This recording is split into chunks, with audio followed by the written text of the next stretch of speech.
Hey, welcome back to another episode of Razorback Reels. I'm Adam Roberts. And I'm Aaron Epsall. We've got a great show for you today, and I hope you watch it.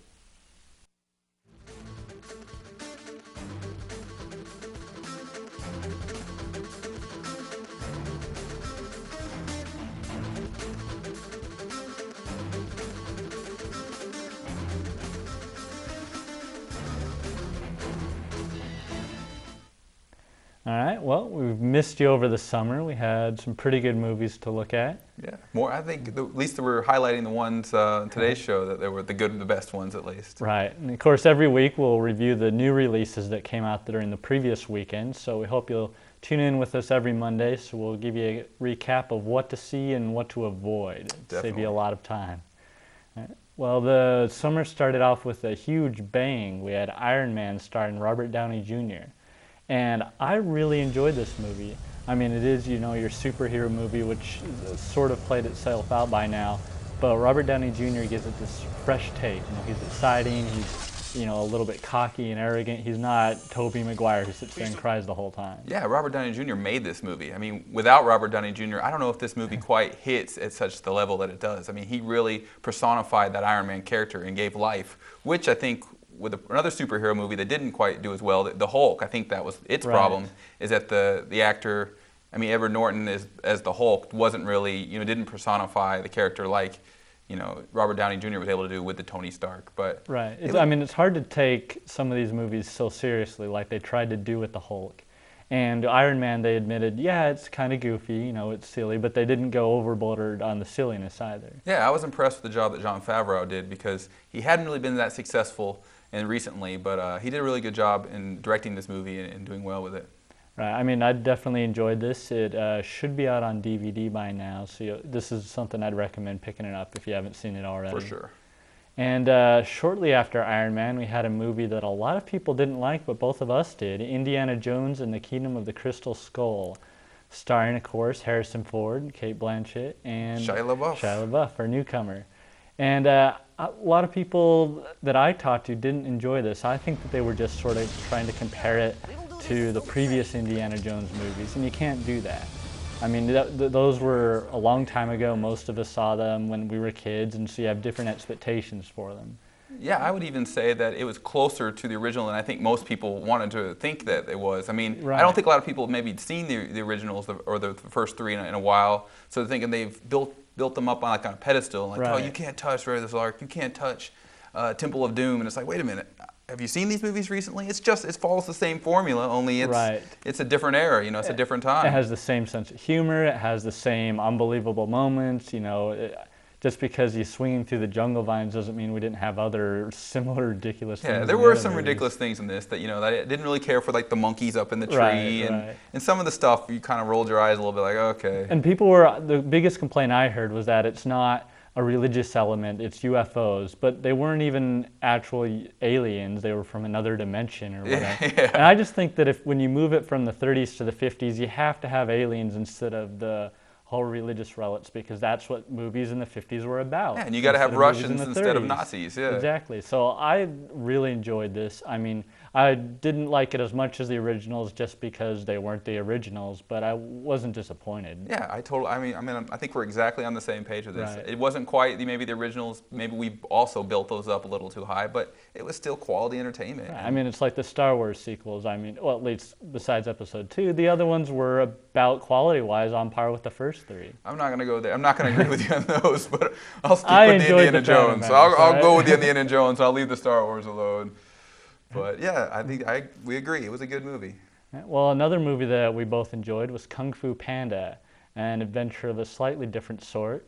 Are they going to launch, or should I just wait until I get back to work or something? What was his name? Lee, or Panda. some random Chinese name, and then of course a bunch of other stars voicing all the other characters, but you don't really remember who each of those are. Yeah, that wasn't important. Right. This is just a really fun movie to watch. Yeah, and I kind of saw it from a different perspective. I saw it with my 3-year-old. I took him to see it this summer, and he loved this movie. He's all about the Kung Fu Panda. And it was a lot better than I thought it was going to be. It really kind of built a story up. It really had a lot of good humor in it. It was really funny stuff. Right. Outside of the, just children's humor. There is no funny charge stuff. for awesomeness. Yeah, there was some good stuff, and really good characters. throughout it. You know, the villains and, you know, the whole little team. I mean, it's ripped off a lot of, you know, past Chinese, you know, in Japanese movies or kung martial arts movies, but it really personified the kind of movie that you want to have that has a lot of comedy in it, has a lot of action in it, and it was a great summer movie. I just thought, I mean, I really enjoyed it. So the C+ probably is a little bit of a too low of a grade for me. I just thought that it could have been done better with all the talent that they had, all these big names like Angelina Jolie voicing these very minor characters that Dustin barely Hoffman, had anything to say. yeah. Dustin Hoffman, I thought, did a good job on this. Well, I agree that maybe the talent was wasted a little bit, and it was unnecessary. I think you didn't need these big names, but I guess they wanted to sell the movie somehow, so they went with the big names. But that's what you do nowadays. And I guess it worked because it raked in big bucks over the summer. But I thought it was I thought it was one of the funniest movies of the summer until this past month, honestly. Right. And then, of course, we also had another animated movie that didn't have any big-name voice actors, which might have hurt it at the box office, WALL-E.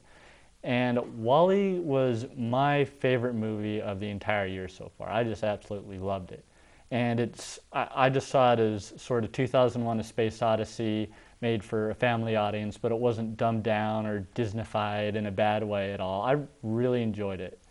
Yeah, I liked WALL-E a lot too. I don't know if it was my favorite movie of the year so far or even the summer, but I thought it was, you know, in a difference to Kung Fu Panda. It's both animation, you know, both appealing to you know, a small younger crowd, but it was definitely more of an adult feel to it for sure than the Kung Fu Panda. I mean, it really kind of appealed to this artistic, you know, manner with an ode to maybe some silent films. Right, and Charlie Chaplin. And I think there's even a shot there of some D.W. Griffith.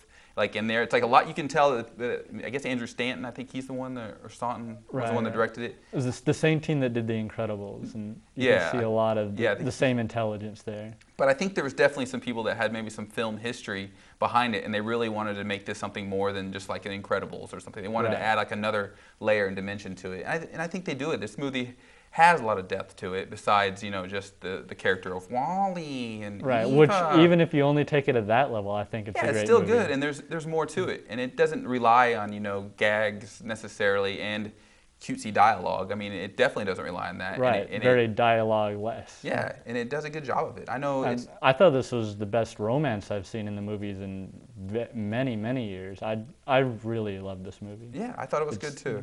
I really liked it. Well, we have a movie with a slightly different tone that came out, of course, the week of July 4th, Independence Day, Hancock. Will Smith time, yeah. If you open up a Will Smith movie any time of the year, it's guaranteed box office gold. If you do it in July, then you got a blockbuster on your hands. This one was no different. It was a huge hit, but this was like, for the first half of this movie, I was like, wow, this is a fantastic movie.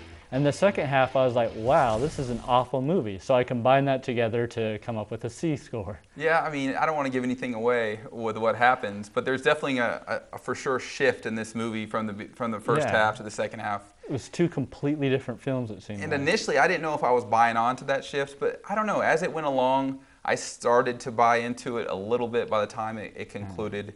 But I really liked some of the jobs individually done in this. I mean, I think Will Smith's always solid in the role he plays. I really like Jason Bateman in this. I love Jason Bateman, though. I'm a big Jason Bateman fan. I just would have liked it a lot more if Jason Bateman didn't disappear from the second half of the movie. Yeah. He plays like pretty much, it seemed like he was playing the lead role with maybe Will Smith in support during the first half. In the second half of the movie, he has maybe 2 or 3 lines of dialogue. I agree. Just disappears from the scene. I can't. It's definitely it's a shift in it that you kind of.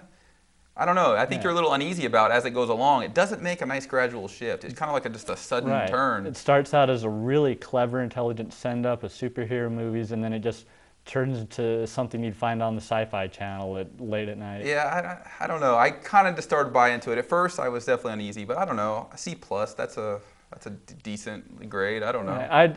I just wish that they would somehow remake this and have the original ending if they had one attached to it. I agree. It could have been better. It had some highlights to it, but it could have been better. And then next, of course, is a movie that it's hard to find bad things to say about, The Dark Knight. And I'm sure that if you own a television, know anything about movies, you've already seen this. But we're pretty much obliged to review it anyway. Yeah, I mean, this is the movie everyone's been talking about in the whole country for sure. Heath Ledger, of course, it steals all the attention.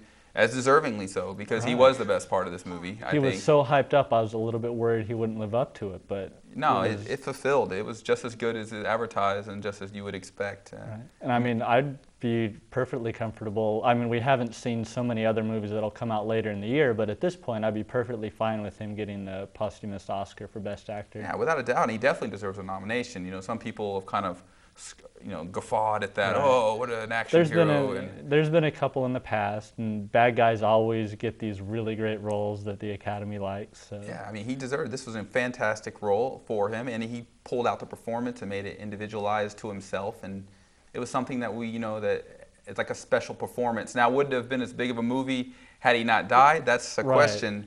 But regardless, Maybe not 500 million. Yeah, maybe not 500 million, but regardless, it was fantastic. And I really liked Aaron Eckhart in this movie Right. until maybe there's a twist in that, and I didn't really care for maybe what happened after that. But I really liked Aaron Eckhart for most of the movie. I mean, it's hard to come up with anything bad to say about it. Maybe it was a tad too long. But I guess the question is it even possible to top this? Is it possible for a comic book movie to be better than The Dark Knight was? Does it hit the wall? I don't know. I'm sure people have said that before, and so maybe. It's hard for me to imagine them, because Dark Knight got to exactly the line where you can cross between a serious art movie and a comic book movie. And I don't know if they can meld that any more than they already did. We shall see in the future. I don't know. Well, we're going to take a short break right now. Hope you'll stay with us for the second half. We have a lot more movies to talk about. We have a trivia question for you to think about. Dark Knight, of course, has the #2 spot domestically for all-time gross. So what movie has made the most or second most money behind Titanic worldwide?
Entertainment, fashion, and Hollywood gossip.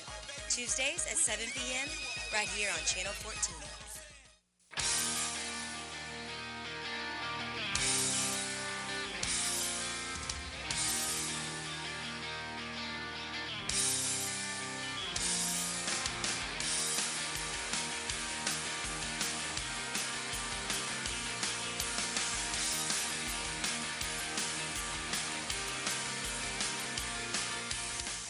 The Sports Advantage, Thursday at 9 on UATV.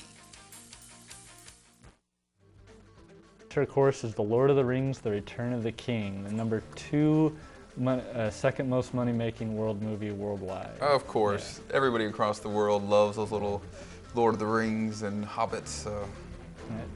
Titanic, is like 600 million more than Lord of the Rings does. It's ridiculous how, you look at that, a lot of people have been looking at that, I'm sure, with Dark Knight approaching it. And you look at it worldwide, it's killing it. There's no way you can get past that. What was interesting is even when you adjust everything using by tickets sold and all these complicated formulas, Gone with the Wind was just amazing. It sold more tickets in the first 2 years it was released than there were people living in the United States at the time. Yeah, and plus they would re-release it throughout the years, you know, because it was Travel always it such around a the country and everything. yeah, because there was no video back then, and stuff didn't hit TV that often when there was TV in the 50s. So it just seems like Titanic is the sort of record that if it's ever broken, it won't be until inflation is so ridiculously high it doesn't matter anymore. Yeah, it's gonna be a while. I agree. All right. Well, we have a movie that was released the same weekend as The Dark Knight and broke a few records of its own, Mamma Mia, with Meryl Streep, Pierce Brosnan, and a few other characters in there. And Aaron didn't see this one. Didn't catch it. I gave it a chance. I took a chance on Mamma Mia, and it was all right. It wasn't great. It wasn't horrible. It's now the top grossing movie musical of all time. Had the biggest opening weekend for it. And first of all, as much as I love Pierce Brosnan, mostly just because he's James Bond, he can't sing at all. I heard the preview. It was just awful. I had a clip of him singing, and I decided not to use it because it was so painful to listen to. I think you should have. That would have been unintentionally funny. People would have got a good laugh out of that. It was just, it was too, I couldn't do that to Pierce. I mean, Sean Connery could sing, but Pierce Brosnan couldn't. Yeah. Wow. And I mean, the Mamma Mia had a lot of potential. The stage musical seems like it would be a lot of fun, but it was choreographed poorly. It was shot poorly. I've talked to a lot of people who don't sit there and analyze movies the way I do, and they thought it was claustrophobic was the word everyone was using. You don't have any shots of the island from a boat or anything at all, so you feel like you're cramped the entire movie. But this is supposed to be a fun dancing musical, and you think it's that's not. because it's adapted from the stage, I don't know why, because it doesn't seem like they changed it up enough where I've never seen the stage version, but it doesn't seem like they took it directly from the stage. It was just very poorly done. I think they should have found some different people shooting everything, and that would have solved a lot of problems. Well, it didn't matter. They raked in the money, so that's all that matters. Right, that's all that matters in Hollywood, of course. And a movie with Will Ferrell, who keeps on raking in the money from his same old shtick, is Step Brothers. Yeah, this was the beginning of the month of nonstop comedies. It seemed like. It was. We had a few weeks of some pretty good comedies here. Yeah. I didn't care for Step Brothers as much. Why did you like it enough to give it a B-? Well, here's with Step Brothers, as I thought it was very funny throughout, just joke after joke after joke. And the only reason I wouldn't rate this higher is because I thought this was a really funny movie, actually. I really laughed a lot in this movie, but it seemed like it was just gag after gag after just like, okay, the same scenario, and the movie didn't really go anywhere. It's like once you got the idea that, okay, there was these two stepbrothers that were like 39 and 40 and they were going to live together, it's like, okay, that was the movie. And then you're done. It's like the movie doesn't really go anywhere after that, other than, being jealous of older brother or whatever. Right. But that's the only problem is I wish that they would have actually done something with this movie and like had a direction for it. But I thought there was some really funny stuff throughout this movie. I mean, I laughed throughout most of the movie. I agree with you. That's why I rated it so low, because it's not really a movie. It seems like just two very talented people getting up and doing improvisation to see who's stupider throughout the movie. Oh, I agree. That's what it was. I love John C. Reilly. I've gotten pretty tired of Will Ferrell after all this. I wish he would at least try to do something different. Even if he fails, at least try and do something different. Some new character we haven't seen before, other than your same old stupid, arrogant guy. The man-child, right? Yeah, I mean, it's getting a little bit embarrassing for him. He can't do this when he's 70 years old. He has to branch out sometime. Yeah, I know what you mean. I mean, there could be maybe a little more depth, and that is really the problem with this movie. I do think this movie will be a movie that you'll watch again, and I think you'll like more as you watch it. Assuming you're okay with raunchy comedy. Well, yeah, because this definitely uses the F-bomb to the nth degree in this movie, and it kind of takes away from. It's like another thing in this movie is it seems like they try to not that I'm against language or anything, but like if it's over and over and repetitive, and it kind of loses its effect at one point in this movie because you keep hearing it and whatever. Right, but it stops being funny after so long. Yeah. What do you think about maybe an Anchorman sequel? I love Anchorman, so I hope they don't ruin Anchorman, but I do love Anchorman. It's Adam McKay, same guy, same team on this movie, so I don't know. We'll see. Maybe if they change it up a little bit. See, Anchorman had more plot than just gags. So. Right, it actually had some character development. That's what this movie needed, yeah. Ron Burgundy changed from scene to scene, learned things about himself, and he went from the top of his game to the bottom of his game, but yeah. Right. Yeah, this movie needed a little more development, and it would have been a better movie, but it was still hilarious. A movie that did have quite a bit of character development was Pineapple Express. And, this, of course, had part of Judd Apatow's team. He's making a brand for himself, not always at the top of his game, but this one, this is the funniest scene from the entire movie right here, by the way. Make sure you're paying attention to this. I mean, this is in the preview, so I've seen it so many times that it's hilarious every time. Yeah. And I really enjoyed this movie. It was funny. Stoner comedies are usually pretty stupid, but I thought this brought them to a new level. But it just was too confused, I think, of what it wanted to be. Well, this movie was weird because this is not Harold and Kumar. This is a notch above Harold and Kumar, and it's directed by David Gordon Green, who's an indie director and totally not anything like this. The rest of his films, like George Washington, All the Real Girls, Undertow, it's nothing like this movie. This is like kind of a weird step, and it's hard to even see like his influence in this movie because you have to look really close. Like maybe there's like a woods scene and maybe some of the things. I guess you have to make the money somehow, right? Yeah, go back and David Gordon Green, by the way, was born in Little Rock, which that's his connection to Arkansas there. That.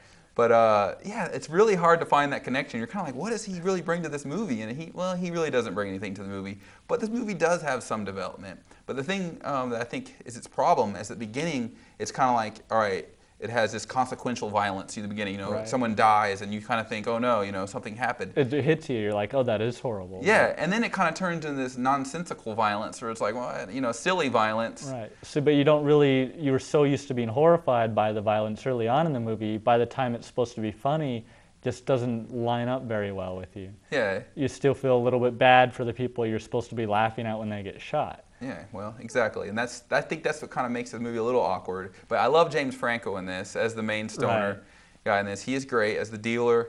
I mean, every scene that he's in makes better. I think Seth Rogen is getting a little tired as well. He might be going the Will Ferrell route at this point. He could be. He's been playing the same character every movie as well. But Thug Life, he was good. That was good. He was a good character, and he's good in every. I mean, he's been all over the screen this year. I mean, he was in the indie comedy which I didn't see, The Foot Fist Way. I know. I've been waiting. I was hoping that would come out to theaters in February. Never did. So I'm gonna have to Netflix that. But and then he was in this. He was in Tropic Thunder, which we'll talk about. Danny McBride is his name. And yeah, he's come a long way. He's been in a lot of stuff recently, and he always steals the scenes it seems like that he's in. But I think this was another one where I would have trimmed, a good 10 to 15 minutes out of it because the dialogue between all the characters is funny, but it tends to end up rambling on a lot longer than it should. It's a stoner movie. Of course it's going to ramble, Adam. I know. I'm not a huge fan of stoner movies. I know. Well, I mean, there hasn't been a lot of great stoner movies. They've all been kind of good in their own way, and this isn't great either. It's good in its own way, and it definitely takes that. I mean, it's maybe the most violent stoner movie. I don't know. That's a good question, but we'll have to go back and research. Again, it kind of becomes cartoonish violence, and it kind of wastes some of the characters, like Gary Cole and Rosie Perez. Their characters are kind of wasted in the movie. I was excited to see her in this movie, and anybody could have played that. Yeah, it's a nothing little part. Tropic Thunder was a different comedy that we both liked a lot. Yeah, I love this movie. And I'm sure you've already heard about it before. You have Ben Stiller, Robert Downey Jr. and Blackface. The year of Robert Downey Jr. Right. Tom Cruise makes his comeback. Jack Black is in this. Matthew McConaughey, don't forget about that. He has a great cameo. Everybody's in this movie, and I just thought it was one of those movies where I was laughing the whole time. And when I left the theater and thought about it a little bit, I realized that this is really a terrific comedy. Yeah, I liked it even better too after I thought about it more. I mean, it's mocking, like, I'm sure you've heard about the protests where they say that they're making fun of mentally handicapped people, but they're not. The whole point of the movie is that actors and directors in the whole Hollywood system are exploiting tragedy, whether it's the Vietnam War, whether it's mentally handicapped people, then African American stereotypes. Their job is to exploit our emotions, and so the movie does a really great job of turning it on its head and putting Hollywood right back in its face. Yeah, I mean, it's making fun of actors that take themselves too seriously too, and try to think like they can relate on normal level, and that's the whole point of Ben Stiller's character. Robert Downey Jr. can never really relate to a black man. Ben Stiller can never really relate to a mentally handicapped person. And so his character, Simple Jack, is the one that is all the controversy. And it rings so true because you'll see people like Cuba Gooding Jr. Triumph for Oscar just by playing a handicapped person. If you're going to boycott, then you need to boycott I Am Sam and Radio. And Radio was a lot more offensive than this movie was. Yeah, because that's all it's doing. And I mean, I really liked I don't know, I'm thinking about this, but I think I really liked every performance in this movie. I thought everybody brought a lot, and there was a lot of performances in this movie. I mean, from Nick Nolte to Steve Coogan. Right. And, I mean, I thought everybody really was on their A-game in this. I mean, Ben Stiller's kind of been a guy that you either love or hate. I gave up on him until this movie. I thought he was done for. Yeah, and he not only was starred in this movie, but he directed this movie, and it had a lot. He wrote a lot of this movie as well. And I mean, it's just really good. Like, I mean, we've talked mostly about how it's, you know, a satire on the whole Hollywood system, but there's some really funny stuff in this, especially Robert Downey Jr. Every scene he steals the show. And if it wasn't for already having a non-typical actor like Heath Ledger wanting a nomination, I think he's almost nomination worthy. He was so good in this movie. Well, we'll have to find out. They usually don't. I know. I mean, I doubt it's going to happen. They have a token comedy nominee every year. I know. So I doubt it's going to happen because we'll Heath Ledger will be that token one if it happens. Oh. But I thought he was excellent in this movie, and this movie's good enough just to watch for Robert Downey Jr.'s performance. Very much recommended. Well, we have a movie with an actor who I really hope won't be getting any Oscar nods this year. Bangkok Dangerous, starring Nicolas Cage. The only thing dangerous in this movie is Nicolas Cage's hair. That's the only thing. Oh boy. What is wrong with his hair? Every movie, this movie, he's got the Da Vinci Code hair going on, and exactly. It was. I mean, I tried to like this movie. I put a lot of effort into trying to enjoy it.